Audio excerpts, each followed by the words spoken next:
Welcome friends. Once again welcome you at MPS Motivators and myself Mukesh Kumar Pandey. एक बार पुनः आप सभी का हार्दिक स्वागत है हमारे ऑनलाइन चैनल MPS Motivators में। फ्रेंड्स, आज के सेशन में it is the poem number second from class 11th paper English Bihar board. हम पहुंच चुके हैं कविता नंबर 2 and it's name is the marriage of true minds written by William Shakespeare. England के सबसे महान सबसे विख्यात कवि विलियम शेक्सपियर के द्वारा लिखा गया कविता the marriage of true minds. Friends, as you know this is the summary class. आज के समरी क्लास में हम डिस्कस करेंगे सारांश हिंदी में, सारांश अंग्रेजी में, एकदम सटीक ढंग से वन बाय वन। हमारे प्रीवियस क्लास में इंट्रोडक्शन क्लासेस में मैंने विलियम शेक्सपियर के बारे में उनका कंप्लीट इंट्रोडक्शन दिया था and the objective of the poem the marriage of true minds.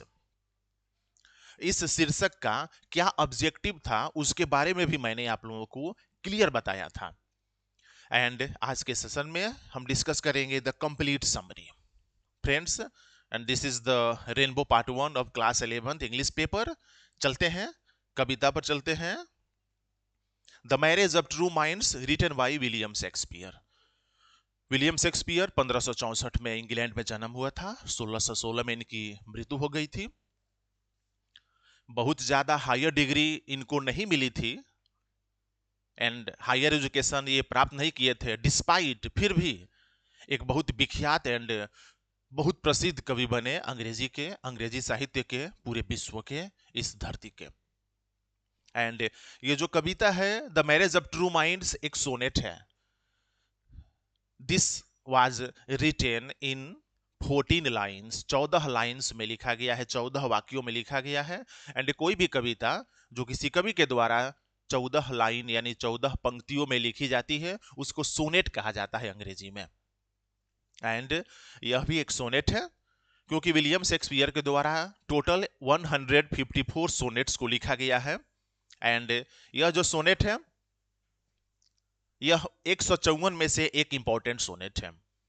इसमें प्रेम, मिलन, उसके बारे में चर्चा किया गया है क्योंकि मैंने इंट्रोडक्शन क्लास में बताया था the marriage of true minds, दो मन का मिलन, दो सुंदर मन का मिलन कहें या दो सुंदर मन का विवाह कहें, उनका प्यार कहें उनके बीच में। तो कुल मिलाकर के विलियम शेक्सपियर के द्वारा धरती पर किसी भी प्राणी के बीच में, दो प्राणी के बीच में उनका वास्तविक जो प्रेम है उसको दर्शाया गया है। चाहे वो मानव हो, पशु हो, पक्षी हो या किसी प्रकार के कोई भी एनिमल्स हो। दो ट्रू माइंड्स, दो मन के बीच का प्रेम, व्यवहार, आकर्षण को बताया गया है जो कभी भी किसी भी समय के साथ नहीं बदलता है। चाहे वो बचपन में हो, जवानी में हो अथवा बुढ़ापा में हो, न समय के साथ बदलेगा, न मुसीबत में बदलेगा, न आपदा में, न विपत्ति में। सच्चा प्यार हमेशा एक समान रहता है, ध्रुव तारा की तरह चमकता रहता है एक ही दिशा में हमेशा के लिए। चलते हैं फ्रेंड्स, विलियम शेक्सपियर के द्वारा लिखी गई यह सोनेट, पहले इसको थोड़ा सा रिसाइड कर लेते हैं, देखते हैं। Let me not to the marriage of true minds admit impediments, love is not love which alters when it alteration finds or bends with the remover to remove. Oh no, it is an ever fixed mark that looks on tempest and is never shaken. It is the star to every wandering bark, whose worth unknown although his height be taken. Love's not times full, though rosy lips and cheeks within the bending sickle's compass come. Love alters not with his brief hours and weeks, but bears it out even to the age of doom. In this be error and upon me proved, I never read, nor no man ever loved. William Shakespeare के द्वारा first 4 line में बताया जा रहा है दो true minds, दो सच्चे मन के बीच का जो प्रेम होता है वो प्रेम तभी प्रेम कहलाएगा जब वह बदलता नहीं है। समय के साथ उसमें बदलाव नहीं आता है, समय के साथ वह एक समान रहे, समय के साथ वह बढ़ता चले, आगे बढ़ता चले और वह प्यार एक समान रहे, कांस्टेंट रहे, वह प्रेम, तभी वह ट्रू माइंड्स के बीच का सच्चा प्रेम कहलाता है। अगर वह समय के साथ मुड़ जाता है, समय के साथ झुक जाता है, समय के साथ अगर उसमें बदलाव आ जाती है, तो दो सही मन के बीच में, दो आत्माओं के बीच का वह प्रेम प्रेम नहीं रहता है, वह बदल जाता है, उसको सच्चा प्रेम का संज्ञा नहीं दिया जा सकता है। विलियम शेक्सपियर आगे बता रहे हैं, सच्चा प्रेम दो मन के बीच में एक फिक्स मार्क होता है, एक ऐसी जगह होती है जो फिक्स्ड हो जाती है, जो अपने जगह से टस मस नहीं होता है। जैसे ध्रुव तारा को ले लीजिए, उत्तर दिशा में हमेशा चमकता है, एक ही दिशा में एक ही जगह पर वह हमेशा के लिए नजर आता है। उस ध्रुव तारा के तरह सच्चा प्यार होना चाहिए दो मन के बीच के, दो आत्माओं के बीच के। इस पर किसी प्रकार का कोई टेम्पेस्ट, कोई तूफान, कोई त्रासदी, कोई परेशानी का इस पर कोई प्रभाव नहीं पड़ना चाहिए। अगर प्रेम पर समय का प्रभाव पड़ गया एंड वह बदल जाता है, वह ट्रू माइंड्स का मैरिज नहीं होगा, मिलन नहीं हो पाएगा, वो प्रेम नहीं कहला पाएगा।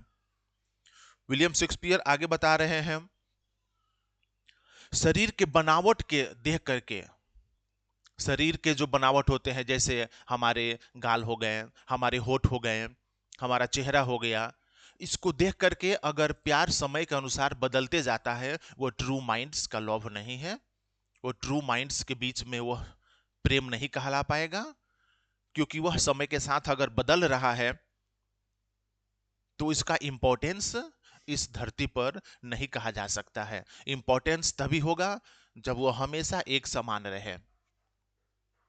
विलियम शेक्सपियर के द्वारा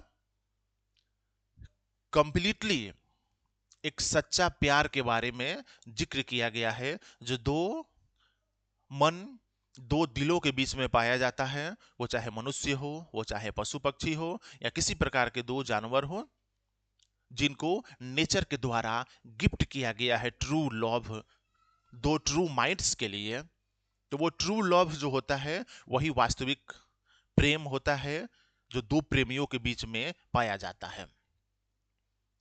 कुल मिलाकर के विलियम शेक्सपियर के द्वारा एक रोमांटिक पोएम, एक रोमांटिक सोनेट लिखा गया है, एंड इस सोनेट में जीवन में बहुत कम एंड बिरले इस प्रकार के ट्रू माइंड्स के बीच ट्रू लव पाया जाता है, क्योंकि आज के समय में जो ट्रू लव जिसकी संज्ञा हम लोग देते हैं, वो अकॉर्डिंग टू टाइम उसमें परिवर्तन आ जाता है, उसमें बदलाव आ जाता है। तो इसको विलियम शेक्सपियर के अनुसार ट्रू लव नहीं कहा जाएगा, वो फिक्स होना चाहिए, एक फिक्स कर दिया गया जगह, जीवन में उसका क्या महत्व है एक समान रहे, चाहे बचपन हो, जवानी हो, बुढ़ापा हो, समय के साथ वो और ट्रू होता जाए और बढ़ता जाए, उसमें कमी नहीं हो, उसमें घटोतरी नहीं हो, बल्कि उसमें बढ़ोतरी होता जाए, उसको कहा जाएगा ट्रू लव, ट्रू माइंड्स के बीच में। सो फ्रेंड्स, विलियम शेक्सपियर का लिखा हुआ sonnet the marriage of true minds हमें जीने की एक कला सिखाता है, जीने की एक राह दिखाता है, कि हमें अपनों के साथ ट्रू लव, सच्चे प्यार के साथ जीवन को निर्वाह करना चाहिए, आगे बढ़ना चाहिए, हमें दिखावा नहीं करना चाहिए, एंड समय के साथ इसमें कोई बदलाव नहीं करना चाहिए।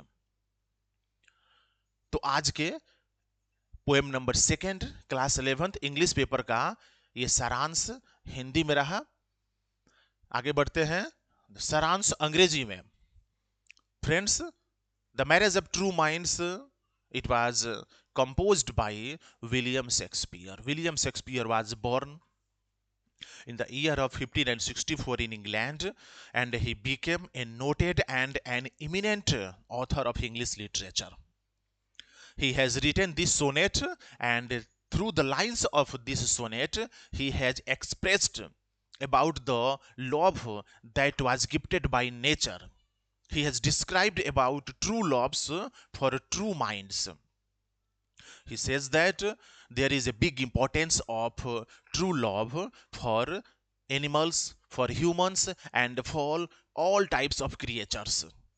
Without true love, there is no existence of life on this earth. True love is not changed by the help of time, by the help of tempest, and by the help of any type of disaster. It is constant, it is a fixed marked, just like Dhrutara, which is shining at the north direction. William Shakespeare says that it is necessary that for two true minds, there is true love. And such true love is the gift of the God. And we should not change this true love according to time. In the childhood, in the age of old, it should be constant because it is the demand of God, it is the demand of nature. Because if we grow elder and elder, our true love should be enhanced and there should be no alteration according to time. This sonnet has been composed by William Shakespeare, and in this sonnet, the existence of love, the existence of true love that is gifted by nature for human beings, for animals, and for any types of creature on this earth, because it is useful for us and for life. If there is life on this earth, there should be true love for two true minds. And if we change according to our necessity, according to our system, we cannot say that this is the true love. For two true lovers, there should be true love. Always from childhood to the time of grave.